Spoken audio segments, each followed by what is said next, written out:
America के अंदर Pakistani doctors हैं। फिर से सुन लें, पाकिस्तानी अमेरिकन डॉक्टर्स अमेरिका में 18,000 हैं। आपको पता है कि उनकी टोटल वेल्थ कितनी है? 18,000 पाकिस्तानियों की वर्थ कितनी है? 200 अरब डॉलर। 200 अरब डॉलर जो IMF के पास हम घुटनों के ऊपर हैं, हम 6 अरब डॉलर मांग रहे हैं। 200 अरब डॉलर 18,000 पाकिस्तानी अमेरिकन के हैं। हमारे जो 10 पाकिस्तानी अमेरिकन टॉप बिजनेसमैन हैं, सिर्फ 10, आपको पता है उनके पास उनकी वर्थ क्या है? 25 अरब डॉलर। 25 अरब डॉलर। तो 6 अरब डॉलर के पीछे हम आज IMF के पीछे हैं। आपको पता है कि इस मुल्क से सिर्फ दुबई में, यह ब्लूमबर्ग की रिपोर्ट है कि इस मुल्क से सिर्फ दुबई में चंद सालों में पाकिस्तानियों ने कितनी प्रॉपर्टी ली है? 10.4 अरब डॉलर। यह ब्लूमबर्ग की रिपोर्ट है। तो पाकिस्तानी अमीर हैं, मुल्क गरीब है। और इसके लिए हमने वो सिस्टम बनाना है।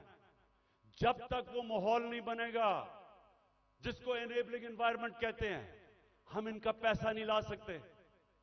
ये अभी तक सिर्फ प्रॉपर्टी में पैसा लेते हैं, प्लॉट्स लेते हैं, लेकिन जब तक वो सरमायाकारी पाकिस्तान में नहीं करेंगे, हम इसी तरह ही घुटनों के ऊपर रहेंगे।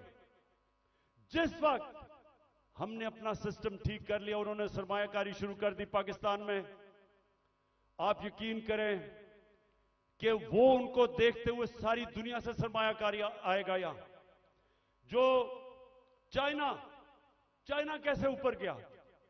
चाइना ने सबसे पहले अपना सिस्टम ठीक किया। उसके बाद जो बैरून मुल्क चाइनीज थे वो वापस आए, उन्होंने सरमायाकारी की। जब सरमायाकारी शुरू हुई तो वो इस तरह है कि जिस तरह शहद के ऊपर मक्खियां आती हैं, सारी दुनिया से सरमायाकार आ गया। 30 साल में चाइना किधर का किधर पहुंच गया, क्योंकि उधर लीडरशिप समझी कि जब तक हम अपने मुल्क का जो सरमायाकारी का माहौल है वो ठीक नहीं करेंगे तो सरमायाकारी नहीं आने लगी। तो पाकिस्तान में तो सरमायाकारी आती नहीं है, क्योंकि प्लॉट बेचारा ओवरसीज पाकिस्तानी लेता है, उसमें भी कब्जा हो जाता है। वो कौन फैक्ट्रियां लगाएगा यहां? तो ये मैं सबसे पहले कि हमने ओवरसीज का पाकिस्तानियों का पैसा लेना, एक प्लान बनाया हुआ है हमने, कैसे उनकी इन्वेस्टमेंट लेके आनी है। तो ये पूरा एक प्लान बनेगा कि कैसे गवर्नेंस सिस्टम ठीक करनी है। 3.5 साल में हमें पड़ी, शुरू में तो हमें समझ ही नहीं थे कि क्या हालात है। तो इंशाल्लाह एक तो वो पहले, फिर दूसरा, हमने पाकिस्तान के अंदर लॉन्ग टर्म, मिडिल और लॉन्ग टर्म प्लानिंग, एक्सपोर्ट्स, एक पूरा मुल्क को लगाएंगे एक्सपोर्ट्स के ऊपर। एक्सपोर्टर्स को VIP बनाएंगे। जो मुल्क में डॉलर चीजें बेच के डॉलर लेके आएगा, उनके लिए सहूलतें देंगे। हमने दी थी और इसकी वजह से हमारी रिकॉर्ड एक्सपोर्ट्स थी जब हमारी गवर्नमेंट गिराई गई है। तो फिर एक्सपोर्टर्स को जब तक आप उनको VIPs नहीं बनाएंगे, जिस तरह ईस्ट एशिया में बनाया था, जिस तरह इंडोनेशिया, मलेशिया, ये चाइना ने जब तक नहीं किया, एक्सपोर्ट्स नहीं बढ़ेंगी। हम तवज्जो नहीं दी कभी उसके ऊपर। फिर IT, हिंदुस्तान की 140 अरब डॉलर की IT एक्सपोर्ट्स है, हमने कभी तवज्जो ही नहीं दी। हमने जब दी थी तो 2 सालों में 70% हमारी IT की एक्सपोर्ट बढ़ गई थी। उनको हमने उठाना है, क्योंकि फ्यूचर टेक्नोलॉजी का है। तीसरी चीज, टूरिज्म। पाकिस्तान के पास कभी हमने तवज्जो नहीं दी। ये मुल्क, और हमारी बदकिस्मती के 2 साल कोविड हो गया, कोरोना हो गया, उसके बाद टूरिज्म खत्म हो गई। तो इंशाल्लाह पूरा मेरा प्लान है कि इस बार इंशाल्लाह अल्लाह ने मौका दिया, कैसे टूरिज्म उठाएंगे। उसके अलावा हमने कभी तवज्जो ही नहीं दी मदनियात पे। मिनरल्स पे। वो इसलिए क्योंकि वो सूबाई सब्जेक्ट बन गया है, सूबों के पास कैपेसिटी नहीं है। तो इस वक्त पूरा जोर लगाएंगे कि कैसे हमने पाकिस्तान के, और यहां बहुत अल्लाह ने नेमतें बख्शी हैं मदनियात में, लेकिन हमने तवज्जो नहीं दी, उससे भी हम डॉलर पाकिस्तान में आ सकते हैं।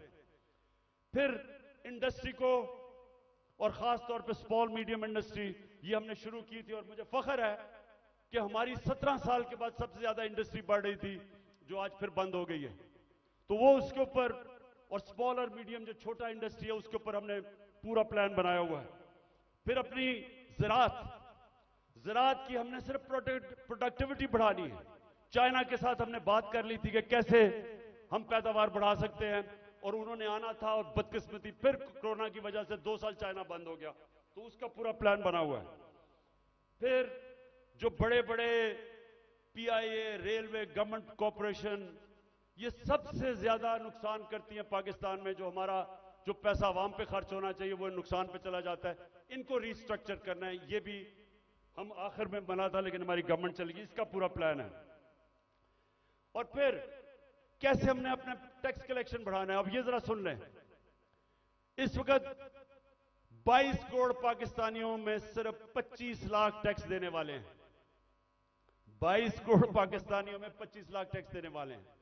हमने नादरा के साथ मिलकर आइडेंटिफाई किए 4 करोड़ टैक्स देने वाले, उनके हमने टेक्नोलॉजी का इस्तेमाल करके हमने पता चलवाया कि इतने ज्यादा टैक्स पेयर हैं जो पैसे नहीं देते, उनके लिए, ये मैं अब आखिर में आ रहा हूं, उसके लिए हमने पूरा प्लान बनाया हुआ था, लेकिन फिर हमारी गवर्नमेंट चली गई। लेकिन जब तक हम अपना टैक्स बेस नहीं बढ़ाएंगे, जब तक हमारा टैक्स नहीं बढ़ेगा, मुल्क आगे नहीं चल सकता। तो इंशाल्लाह उसका पूरा हमारा प्लान है। उससे मैं ये भी बता दूं कि हमने रिकॉर्ड टैक्स इकट्ठा किया था अपने दौर में। और फिर मनी लॉन्ड्रिंग, ये देखें हमारी जो एलीट है मुल्क की, शायद ही किसी मुल्क में ऐसे हो कि सारी एलीट जो पैसा होता है वो बाहर भेज देती है। प्रॉपर्टीज इनकी बाहर हैं, जिस तरह मैंने दुबई में बताया, लंदन, सारी दुनिया में। तो और ये चोरी का पैसा होता है। तो जब तक हम इसको कंट्रोल नहीं करेंगे, और ये होगा रूल ऑफ लॉ से, जितना हम अपना कानून तकड़ा करेंगे, हम इतना पैसा हमारा मुल्क से बाहर चला जाता है, डॉलर्स बाहर चले जाते हैं चोरी के, हमने वो रोकना है। आखिर में इस दौरान जो मुश्किल वक्त है, आज कमजोर तबका हमारा पिस गया है, तनख्वाहदार हमारा पिस गया महंगाई की वजह से। तो हमने जो चीजें शुरू की थी उसका मैं आपको बता दूं कि सबसे पहले हमने हेल्थ कार्ड, जो हेल्थ इंश्योरेंस थी, कि हर लोगों के लिए 10 लाख रुपए के लिए हेल्थ इंश्योरेंस, हर खानदान के लिए किसी भी अस्पताल में अपना इलाज करवा सके, वो सबसे ज्यादा जो बंद किया गया कई जगह के ऊपर, वो फिर से हम शुरू करेंगे। क्योंकि ये आजकल के दिनों में, महंगाई के दिनों में, एक बीमारी हो जाती है घर में, सारा घर मकरूज हो जाता है। तो जो हेल्थ कार्ड है वो हमारा पूरा इनिशिएटिव है, और इंशाल्लाह वो नंबर 1 होगा कि हमने अब लोगों को कैसे तहफ़्फ़ुज़ देना है, सोशल प्रोटेक्शन कैसे करनी है। दूसरा, हमने सानिया निश्चित ने एक जबरदस्त प्रोग्राम निकाला है, और वो है हमने अब राशन देना है लोगों को। वो कैसे करना है? हमने अब पूरा डेटाबेस बनाया है। हमने देखा कि कौन कौन से खानदान, उनकी इनकम कितनी है जो मुश्किल में है। तो इसको कहते हैं टारगेटेड सब्सिडी। पूरा प्लान ये है कि उनको डायरेक्ट हम पैसा देंगे, ताकि जो गरीब लोग हैं, उनको, जो कमजोर हैं, जो मुस्तक हैं, उनको डायरेक्ट पैसा मिले। आजकल के मुश्किल दिनों में उनको खाने पीने की इतनी चीजें महंगी हैं। तो एक ये पूरा प्रोग्राम हमारा बना हुआ है। फिर हमने नौजवानों को लोन्स देने हैं, सूद के बगैर कर्जे, ताकि वो अपनी बिजनेस शुरू करते हैं। हमने कामयाब जवान में काफी किया था, लेकिन इंशाल्लाह उसको अब और आगे लेके जाएंगे। फिर घर बनाने के लिए, तनख्वाहदार तबकों के लिए हमने पहली दफा पाकिस्तान में घर बनाने के लिए हाउस फाइनेंसिंग शुरू की थी। सस्ते सूद के ऊपर कर्जे, यानी अगर, क्योंकि कैश तो लोगों के पास होता नहीं है, लेकिन जितने पैसे लोग किराए पे दे रहे हैं वही किस्त बन जाए और उसी में घर उनका हो जाए। तो ये हमने पूरा स्कीम शुरू की थी, फिर से करेंगे, क्योंकि तनख्वाहदार लोगों के लिए अपना घर बनाना नामुमकिन है, वो फिर से शुरू करेंगे। फिर कच्ची आबादी, इतनी ज्यादा कच्ची आबादियां हो गई हैं। हमने आखिर में ये प्रोग्राम बनाया था क्योंकि टाइम लगा डेवलप करने में। अब सारी कच्ची आबादियों के अंदर, ये मलेशिया में भी हुआ है, ये तुर्की में भी हुआ है, हम क्या करेंगे कि उनके लिए मॉडर्न फैसिलिटीज उधर ही खड़ी करेंगे और डेवलपर को कहेंगे कि वहां एक बिल्डिंग बना ले और वो ही उनके लिए बिल्डिंग बनाए जिधर उनको फैसिलिटीज मिल जाए, पानी मिले, सही माने में वो रह सके, बजाय गंद के अंदर कच्ची आबादी में लोग रहते हैं, और घर भी अपना हो जाए।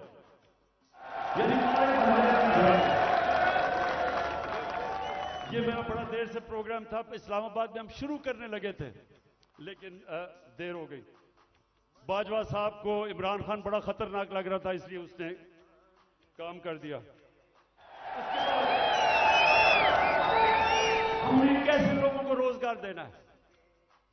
अगर ये फैसला आपके पास वो रेडी वालों के लिए जो हमने किया था वो जरा दिखा दें लोगों को। हमने फैसला किया कि देखें, हम रोजगार तो दे नहीं सकते लोगों को, तो हमने लोगों के लिए रेडियां बनाई। इस्लामाबाद में एक्सपेरिमेंट शुरू किया कि उनको बजाय लोग तंग करें, कोई उनको कॉर्पोरेशन वाले लोग उठा दें, कोई पैसे ले ले, जो छाबड़ियां लगाते हैं, तो हमने उनके लिए जबरदस्त रेडियां बनाई, उनको एक जगह दी ताकि वो अपनी रोजी कमा सके। को हमने अच्छी बड़ी रेडियां बना के दी, वो बेचारे अपने रोजी कमाना शुरू हुए। ये इंपोर्टेड हुकूमत ने वो सारी रेडियां आपके सामने खत्म की। देखिए, न्यूयॉर्क आप जाएं, पता नहीं कितने आप में से लोग गए हैं, वहां हर जगह पे उन्होंने अपनी अपनी स्टॉल्स लगाए होते हैं सड़कों के ऊपर और रोजगार कमा रहे होते हैं, उनको इजाजत होती है। हम क्यों नहीं करते? वो बेचारे पॉश एरियाज के अंदर, इस्लामाबाद के ब्लू एरिया में नहीं जी, वो खास कोई लोगों का इलाका है जिधर बेचारा आम आदमी रोजी नहीं कमा सकता। तो इसके ऊपर भी इंशाल्लाह अब हमने प्लान बनाया हुआ कि सारे पाकिस्तान में आम लोगों को मौका दें, अपनी जगह बनाएं ताकि रोजी कमा सके, बच्चे पाल सके।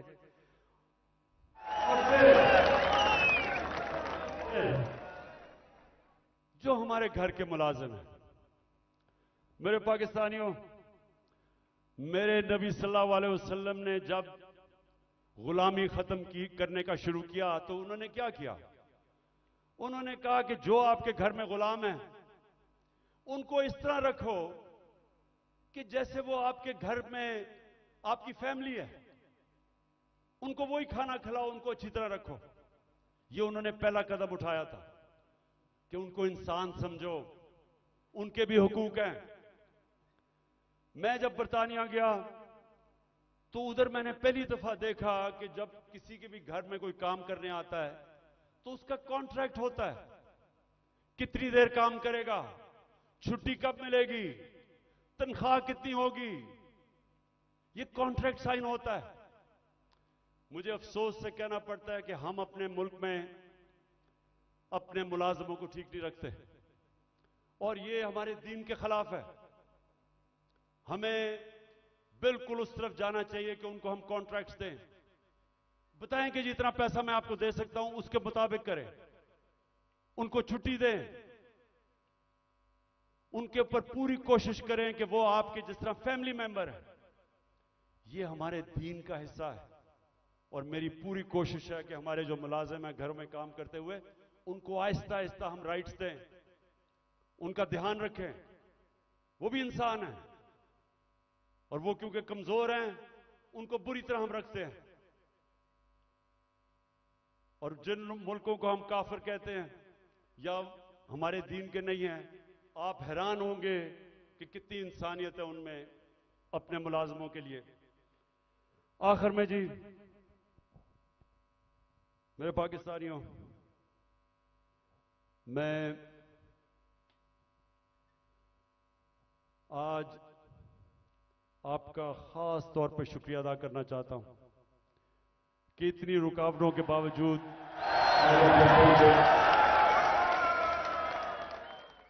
मैं आज फिर से अपने मुल्क में जो इस वक्त ताकत में है उन सबको पैगाम देना चाहता हूं कि देखें, जिस तरफ हमारा मुल्क जा रहा है, मैं फिर से कहता हूं, मुझे खौफ है कि ये उधर पहुंच जाएगा जिधर कोई भी इसको रोक नहीं सकेगा। इंडस्ट्री बंद हो रही है, महंगाई बढ़ती जा रही है, एक्सपोर्ट्स गिर रही हैं, जो बाहर से पाकिस्तानी रेमिटेंसेस भेजते हैं वो कम हो रही हैं। अब इंडस्ट्री बंद होगी तो टैक्स कलेक्शन कम हो जाएगी।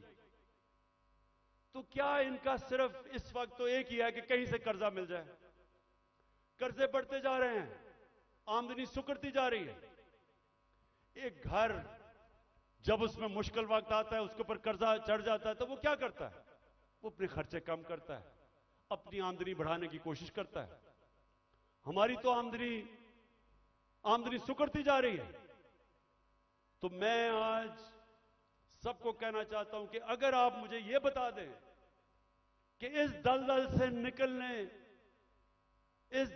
से निकलने के लिए हमारे पास स्वाय साफ और शफाफ इलेक्शन की कोई और प्लान है तो मुझे बता दें। और कोई आपके पास प्रोग्राम नहीं है। इस वक्त सिर्फ प्रोग्राम बना हुआ है कि इमरान खान को बाहर कैसे करना है। फिर से मैं कहता हूं, कोई तो आपके पास प्रोग्राम होगा। एक तेजी से तबाही की तरफ मुल्क जा रहा है। कहीं बाहर के तबसरे पढ़ लें, हिंदुस्तान का टीवी देख लें, वो क्या कहते हैं पाकिस्तान के मुताबिक, तंज कर रहे हैं।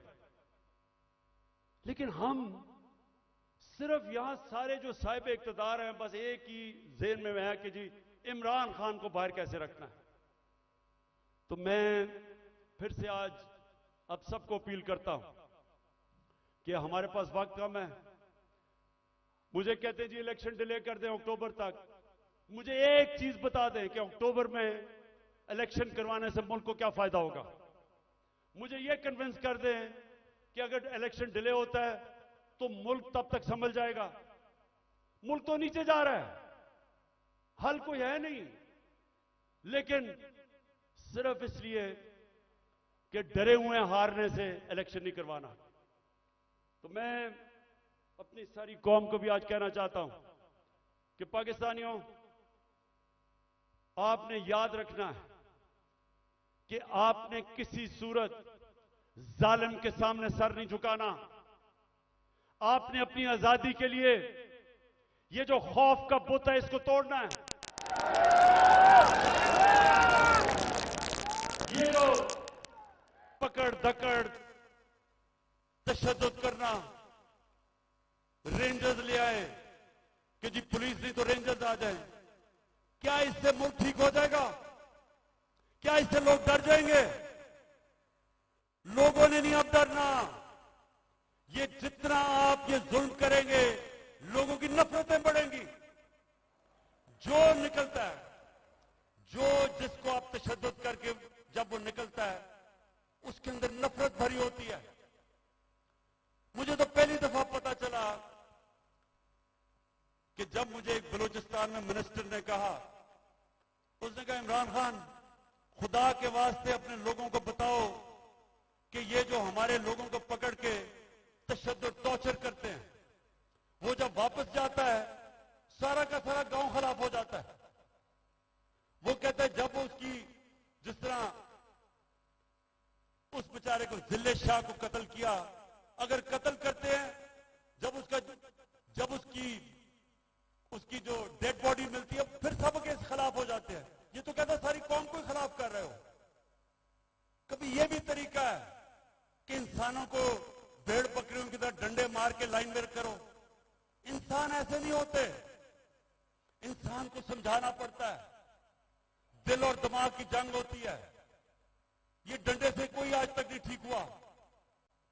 और ये जो खौफ फैलाया हुआ है कि जी हम ये कर देंगे, हम आपको ये मार देंगे, हमने ये कर दिया, फिर से हमला होने लगा है। देखें, आखिर में मैं आपको ये बात बता दूं, आज है 25 हो चुकी है। 25 मार्च को पाकिस्तान वर्ल्ड कप जीता था। मेरी जितनी सारी टीम थी, मेरी सारी टीम, और वो अभी सारे लोग क्रिकेट के ऊपर बातचीत करते हैं, कभी उनसे पूछें सारी टीम दिल हार चुकी थी। सबका क्या था, हम इतना बुरा हमारा हालात थे, सबने कहा कि हम नहीं जीत सकते। अभी भी किसी टीम वालों से पूछ लें, एक आदमी था जो कहता था अभी हम जीतेंगे, और वो आपके सामने खड़ा है।